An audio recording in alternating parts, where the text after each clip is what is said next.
बिस्मिल्लाहिर्रहमानिर्रहीम। अस्सलाम वालेकुम दोस्तों, कैसे हैं आप? दिस इज़ कैसर बारी फ्रॉम बारी लॉ एसोसिएट्स। मैं उम्मीद करता हूं जी आप सब अच्छे होंगे।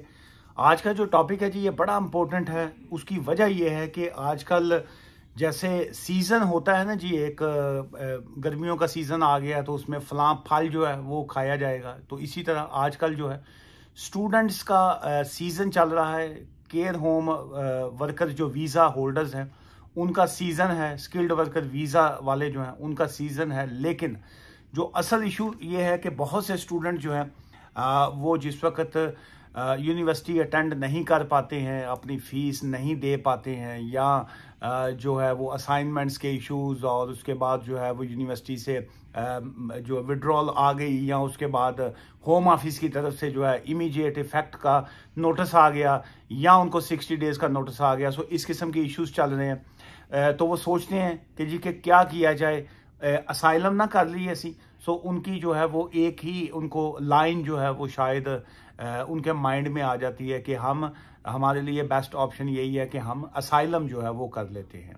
सो एक तो वो आ गया। इसी तरह जो केयर होम के वीज़ाज पे लोग आए हुए हैं वो कहते हैं जी कि सानू जॉब नहीं उत्थे लभदी पई, सानू अगों घंटे नहीं मिल रहा है, आगे से टाइम नहीं मिल रहा, वो हमें जॉब कंटिन्यू नहीं हो पा रही, हम क्या करें। सो उसके लिए क्या करें, हम फैमिलीज़ के साथ हैं या सिंगल हैं, तो क्या हम असाइलम ना क्लेम कर लें। फिर इसी तरह बहुत से लोगों ने जो एक तो ये है कि जो जेन्युइन स्टूडेंट होते हैं, जेन्युइन से मुराद ये है कि जिन्होंने कंप्लीट की अपनी एजुकेशन और उसके बाद वो PSW लिया, post study work visa, graduate visa लिया, और उसके बाद वो उनको 2 इयर्स का टाइम मिल जाता है। लेकिन वहाँ पे भी बहुत से लोगों के साथ ऐसी सिचुएशन हो रही है कि उनको जॉब्स जो हैं वो नहीं मिल पाती हैं, जो स्किल्ड वर्कर वीज़ा है जो उनको नहीं मिल पाता, फिर वो कहते हैं कि जी हम असाइलम कर लेते हैं। सो इसी तरह स्किल्ड वाले वर्कर वीज़ा वाले हों, केयर होम वीज़ा वाले हों, फैमिलीज़ के साथ लोग आए हुए हैं, स्टूडेंट्स जो हैं वो भी बहुत से लोग जो हैं वो फैमिलीज़ के साथ हैं, बच्चे हैं उनके साथ। सो वो ये आपको तमहीद बांधने का, ये बेस उसकी बताने का मकसद ये है कि अल्टीमेट वो सोचते हैं कि हम असाइलम कर लेते हैं। सो क्या हम असाइलम कर सकते हैं या हम असाइलम कर लेते हैं? ये 2 पॉइंट्स जो हैं, बहुत से लोग जिस वक्त लीगल एडवाइस के लिए सेशन मुझसे बुक करते हैं तो वो ये वाला सवाल जो है वो करते हैं। सो इसलिए मैंने सोचा कि मैं आज आपको इसकी बेसिक इन्फॉर्मेशन दूंगा कि क्या आप असाइलम जो है वो आपका राइट बनता है और आप क्यों असाइलम करेंगे, या क्या आप असाइलम कर सकते हैं और उसके कॉन्सिक्वेंसेस क्या होंगे। सो इसी टॉपिक पे जो है वो तफसील से बात करने से पहले जो है वो मैं आपको बताता जाऊं कि मैं यहाँ पे आपको लीगल एडवाइस जो है वो नहीं दे रहा हूँ जी। इट्स जस्ट जनरल इंफॉर्मेशन, जो मैं अपनी ओपिनियन है वो दूंगा, और इसके साथ साथ जो है जो लीगल जो कानून है, जो लॉ है, वो मैं आपको एक्सप्लेन करूंगा। सो पहला तो इसका पॉइंट ये आ गया कि क्या आप असाइलम कर सकते हैं या नहीं कर सकते हैं। इसको 2 मिनट के लिए हम साइड पे रखते हैं और उससे पहले आते हैं कि ये असाइलम जो होता है ये क्या आपका बुनियादी हक है, ये आपका कोई लीगल राइट है या नहीं है। उसकी वजह यह है कि ये जो यूनिवर्सल डिक्लेरेशन है, जो जिसमें ह्यूमन राइट्स के हवाले से जिसका आर्टिकल 14 जो है वो अलाउ करता है आपको कि जी के everyone has a right to seek asylum, अगर वो परसिक्यूशन जो है या अपने ऊपर जो केसेस, या वो स्टेट प्रोटेक्शन, या उनको पता है कि अगर वो वापस गए उस कंट्री में जहां से वो आए हैं तो वो जो वहां पे उनके खिलाफ जो है टॉर्चर हो सकता है उनको, या वो ऐसे चीज़ों को फेस कर सकते हैं जिसमें उनकी जो एक रिस्पेक्ट है, उनकी एक ऑनर जो है, या उनकी जो जान है उसको वो डेंजर है जिसको आर्टिकल 3 कहा जाता है कि वो वहाँ पे फेस कर सकते हैं। सो अब एक पॉइंट तो वो पहला आ गया कि जो है कौन से लोग आजकल जो है इस तरह की चीज़ें पूछ रहे हैं। सो वो एक हमने एक साइड पे एक पॉइंट कर दिया। अब सेकंड पॉइंट आ गया कि क्या आप असाइलम कर सकते हैं और कौन बंदा असाइलम कर सकता है। सो असाइलम की डेफिनेशन जैसे मैंने अर्ज की कि ये बाय लॉ जो है आर्टिकल 14 अलाउ करता है कि कोई भी शख्स जो है जो इस तरह की चीज़ों को फेस कर रहा है कि उसकी जान को खतरा है तो वो असाइलम क्लेम कर सकता है। अब पहला पॉइंट साइड पे किया, दूसरे वाला मैंने आपको एक्सप्लेन कर दिया। अब हम आते हैं थर्ड इसके पॉइंट की तरफ जिनेवा कन्वेंशन जो है 1951 जिनेवा कन्वेंशन जो है, और उसके साथ साथ जो उनका प्रोटोकॉल एक्ट है जो 1967 का है, वो अलाउ करता है कि अगर किसी की जो जान को डर है, किस वजह से डर है, ये आगे फिर उसकी डेफिनेशन आ जाती है। नंबर 1, आपके पॉलिटिकल इश्यूज की वजह से, कि क्या आप कोई पॉलिटिकल तौर पे कोई ऐसे इश्यूज हैं जिसकी वजह से स्टेट जो है, जो आपकी हुकूमत है या जो आपकी स्टेट है, वो आपको प्रोटेक्शन नहीं दे सकती है। सो इसी तरह जैसे एक स्टेट होती है, एक रियासत होती है, उसके आगे डिफरेंट पिलर्स आ जाते हैं। जैसे हुकूमत जो है वो भी एक पिलर है जिसको गवर्नमेंट कहा जाता है। उसके बाद आपकी जुडिशरी आ जाती है, जो अदलिया होती है, जो कानून पे कानून के को तशरीह जिसकी करती है, और आपकी एक इंतज़ामिया आ जाती है जो उसके ऊपर कानून के ऊपर जो है अमल दरामद करवाती है। सो ये जो अदारे, जिसको अदारे भी हम कहते हैं, सो उसमें यह है कि आपकी रियासत में जो है आपको ख़तरा है, आपकी गवर्नमेंट से ख़तरा है, आपको आपकी जुडिशरी से आपको इंसाफ मिलने की उम्मीद नहीं है। आपके जो रियासती अदारे हैं जिसमें इंतज़ामिया आ जाती है, जिसमें पुलिस आ जाती है, जिसमें बाकी और ऑर्गेनाइजेशंस आ जाती हैं जो ऑफिशियल लेवल की हैं, वो आपको प्रोटेक्शन नहीं दे सकती हैं। सो आप अगर वहाँ पे जाएंगे उस कंट्री में, तो आपको उन चीज़ों का फेस करना पड़ेगा। ये उसकी डेफिनेशन में आ गया। सो अब उसमें क्या जो एक स्टूडेंट है जिसने जब स्टूडेंट का वीज़ा लिया, उसने अपनी बैंक स्टेटमेंट 28 दिन की उनको शो करवाई और कहा मैं पढ़ने के लिए जा रहा हूँ, मैं वहाँ पे जो अपनी एजुकेशन कंप्लीट करूँगा और मैं वो डिग्री लूँगा वहाँ पे, तो वो अचानक जो है उसको क्या ऐसे कॉन्सिक्वेंसेस आ गए, क्या ऐसे इश्यूज आ गए कि वो असाइलम क्लेम करेगा। तो क्या उसकी क्रेडिबिलिटी जो है वो डैमेज नहीं होगी कि ये जो मैंने आपको बाकी डेफिनेशंस दी हैं कि क्या वो उसके ऊपर फॉल करता है कि नहीं करता। ये एक बेसिक पॉइंट आ गया। आपने स्किल्ड वर्कर वीज़ा लिया, आपने उन्हें कहा जी कि मुझे ये फलां कंपनी है, उन्होंने मुझे कॉज इशू किया, मुझे उसके बाद वीज़ा मिल गया, स्किल्ड वर्कर वीज़ा ले लिया मैंने। अब जो है एक्चुअली आपकी कंपनी काम नहीं कर रही, एक्चुअली आपने वो वीज़ा बाय किया हुआ है, एक्चुअली वहाँ पे आपका एक्चुअल वीज़ा था ही नहीं, लेकिन अब आप कहते हैं जी मैं असाइलम क्लेम कर लूँ। तो जो यहाँ का होम ऑफिस है, क्या वो पूछेंगे नहीं आपसे कि जी कि जिस वक्त आपने वीज़ा लिया था उस वक्त आपके क्या सरकमस्टांसिस थे, अभी आप असाइलम क्लेम कर रहे हैं और क्यों कर रहे हैं। फिर उसके बाद इसी तरह केयर होम के हवाले से जो है वो आपको पता है कि स्कैम्स जो है हुए हैं, बहुत ज़्यादा फ्रॉड भी हुआ है उसमें, और उसमें इस वक्त जो गवर्नमेंट है या जो होम ऑफिस है वो बड़ा सीरियसली, जिन्होंने कही ना दूरबीन ला के लबन दिया है, वो ढूंढ रहे हैं कि जी के कौन कौन से स्कैमर्स हैं और कौन कौन सी कंपनीज ने ऐसा किया है, कौन कौन से लोगों ने ऐसा वीज़ा जो है उनसे बाय किया। तो क्या वो आपसे क्वेश्चन नहीं करेंगे कि जी के जब आपने केयर होम का वीज़ा लिया तो उस वक्त आप जो था काम करने के नियत से आए थे, अब जो है अब आप कह रहे हैं कि जी मेरी जान को डर है तो मैं असाइलम करूं। सो ये वाली चीज़ें जो हैं वो आपकी क्रेडिबिलिटी और बाकी चीज़ें जो हैं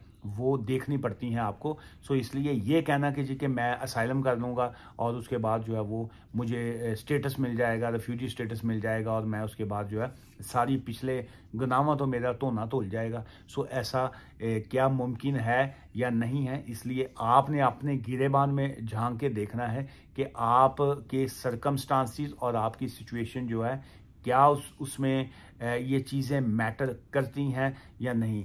एक तो आज मैं आपसे ये बात करना चाह रहा था, और सेकंड ये है जो रवांडा के हवाले से आपको पता है, जो काफ़ी अर्से से सुनते आ रहे हैं आपके जी के जो असाइलम सीकर्स हैं उनको रवांडा भेजा जाएगा, और उसके हवाले से पार्लियामेंट, फिर वो जो सुप्रीम कोर्ट ऑफ जो यूके है उनकी बैटल, फिर होम ऑफिस, ये सारी चीज़ें जो हैं वो कई मरतबा मैंने वीडियोस में अपडेट्स दी थी। तो उसके हवाले से अब जो लेटेस्ट अपडेट है, सो सेफ्टी ऑफ रवांडा के हवाले से जो अभी एक रिपोर्ट जो है, ऑडिट रिपोर्ट आप कह लीजिए, वो इशू हुई है, और उसमें 2-3 चीज़ें जो हैं बड़ी इम्पोर्टेंट आई हैं। सो उसका फिगर जो है उसको मैं एक्सप्लेन करता हूं, लेकिन उससे पहले मैं ये बताता जाऊं कि क्या रवांडा जो है वो सेफ है या नहीं। उसकी जो लास्ट अगर हम कहें तो पिछले 2023 की अगर हम बात करें, लास्ट के 3 मंथ्स की अगर हम बात करें, सो अक्टूबर, नवंबर, दिसंबर की अगर हम बात करें, तो उसमें जो रवांडन जो लोग थे, जो रवांडा से यहाँ पे आए हुए थे, उन्होंने असाइलम क्लेम किया हुआ था। उसमें से 15 असाइलम सीकर्स फ्रॉम रवांडा जो है उनको रेफ्यूजी स्टेटस मिला। सो इसका मतलब ये हुआ कि असाइलम जो किया गया था रवांडा के लोगों ने, वो रवांडा सेफ नहीं था तो उन्होंने असाइलम क्लेम किया। रवांडा सेफ नहीं था तो होम ऑफिस ने उनकी एप्लीकेशंस को एक्सेप्ट करके उनको रेफ्यूजी स्टेटस दिया। सो ये जब से रवांडा का जो सिलसिला चला है, रवांडा की जब से जो बाज़गश्त जिसको कहेंगे सुनाई दे रही है, उस वक्त से लेके अभी तक सो फार जो आज की रिपोर्ट के मुताबिक है उसमें 21 जो हैं रवांडियन जो लोग हैं, रवांडा के जो लोग हैं, उनको रेफ्यूजी स्टेटस जो है वो होम ऑफिस की तरफ से इशू किया गया है। सो ये एक बड़ा क्वेश्चन मार्क है कि अगर रवांडा सेफ है और आप यहाँ से रवांडा लोगों को भेजेंगे तो वो जो रवांडा के लोग यहाँ पे आके असाइलम किया है उनको रेफ्यूजी स्टेटस आपने क्यों दिया है। सो ये एक क्वेश्चन मार्क है जी। और इसके अलावा जो आखिरी पॉइंट आपसे डिस्कस करता चलूँ, जो नेशनल ऑडिट ऑफिस है उन्होंने एक रिलीज एक दी है रिपोर्ट जी, कॉस्टिंग के हवाले से दी है। उन्होंने कहा जी कि रवांडा का जो प्लान है उसमें जो कॉस्ट आती है जी, अगर लेट से अगर किसी को 5 साल रिफ्यूजी स्टेटस मिलता है या 5 इयर्स के लिए वहाँ पे रखते हैं तो उसमें कितनी कॉस्ट आएगी। So that cost is 150,000 pound, 150,874 जो है 1,50,874 पाउंड, 150,000 पाउंड एंड 874 पाउंड जो है पर इंडिविजुअल की बात हुई है कि एक बंदे के ऊपर इतनी कॉस्ट जो है वो इन्वॉल्व होगी पर individual for processing and operational cost जो है। सो अगर हम इसको देखें कि यहाँ से वहाँ पे रीलोकेट करना, यहाँ से असाइलम सीकर को यहाँ से वहाँ भेजना और उसके केस को चलाना और उसके ऊपर जो कॉस्ट आएगी अप्रॉक्सीमेटली जो है वो 20,000 पाउंड्स जो है वो पर पर्सन के ऊपर कॉस्ट जो है वो का ऑडिट रिपोर्ट ने दिया है। मेरा फिगर नहीं है, ये नेशनल ऑडिट ऑफिस जो है उन्होंने रिलीज़ की है। और अगर हम उन्होंने जो लिखा है, उन्होंने कहा अगर हम 300 बंदों को अगर हम यहाँ से वहाँ पे रीलोकेट करते हैं असाइलम सीकर्स को तो उनके ऊपर जो कॉस्ट आएगी दैट्स 120 मिलियन पाउंड्स जो है वो कॉस्ट आएगी। सो आज की इस वीडियो को यहीं पे क्लोज करेंगे और उसमें यही है कि बहुत से जो असाइलम सीकर्स यहाँ पे ऑलरेडी यहाँ पे हैं और अगर उनके पास अगर काम की परमिशन नहीं है, सो एक तो ये है कि अगर उनका केस 1 ईयर से पेंडिंग है so they can apply for permission to work. उनको शॉर्टेज ऑक्यूपेशन में जो है वो परमिशन मिल सकती है, लॉ है, मिलती भी है।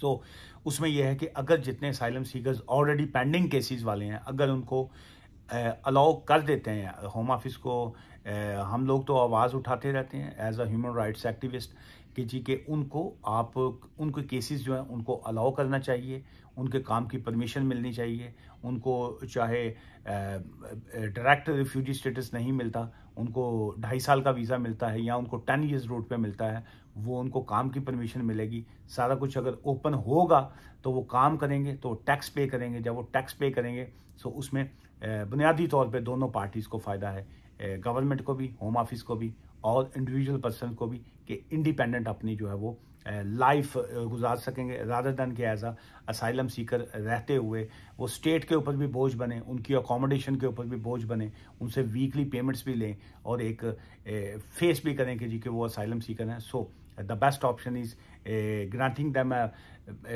जो कोई एनी टाइप ऑफ वीज़ा, चाहे वो ह्यूमैनिटेरियन प्रोटेक्शन हो, चाहे वो डिस्क्रिशनरी लीव हो, चाहे वो किसी भी टाइप का वीज़ा हो, ताकि वो अपनी इंडिपेंडेंट लाइफ गुजार सकें। आज की इस वीडियो से मुझे इजाज़त दें। मुझसे मिलना चाहें तो आप अपॉइंटमेंट बना के मेरे ऑफिस तशरीफ़ ला सकते हैं ब्रैडफर्ड में। अदरवाइज़ जो है आप फ़ोन कंसल्टेशन जो है वो ले सकते हैं, क्योंकि बहुत से लोग यूके में डिफरेंट जगह पे रहते हैं, वो ब्रैडफर्ड में नहीं होते। कोई लंदन में है, कोई स्कॉटलैंड में है, कोई ग्लासगो में है, कोई किसी सिटी में है। सो द बेस्ट ऑप्शन मैं हमेशा यही कहता हूँ कि आपके लिए कि आप फ़ोन के ऊपर अपॉइंटमेंट बना के, ऑब्वियसली मैं कंसल्टेशन की फ़ीस चार्ज करता हूँ, अपनी कंसल्टेशन बुक कीजिए, अपना मैटर डिस्कस कीजिए एंड फिर आगे मूव ऑन कीजिए। दुआ में याद रखिएगा जी। Take care, thank you, bye for now.